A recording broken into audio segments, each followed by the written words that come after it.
Maambukizi katika njia ya mkojo kwa mwanamke mwenye sukari. Watu wengi wamekuwa kiuliza kwa ajili gani mwanamke mwenye sukari amekuwa na maambukizi katika njia ya mkojo kwa muda mrefu au kutokuwa na uponyaji wa mwendelezo. Kwanza kabisa, njia ya mkojo ya mwanamke ni fupi kulinganisha na ya mwanaume. Kwa hiyo ni rahisi bakteria kutoka na kuingia. Lakini sababu nyingine, wanawake wenye sukari kinga zao za mwili zinakuwa chini.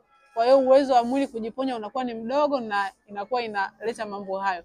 Lakini nimepata malalamiko mengi sana kwa wanawake wenye sukari. Unakuta kwamba mkojo unatoka bila kuisha vizuri, lakini pia mkojo unatoka kwa kuchoma au kuchoma kwenye kibofu au kupata maumivu makali sana.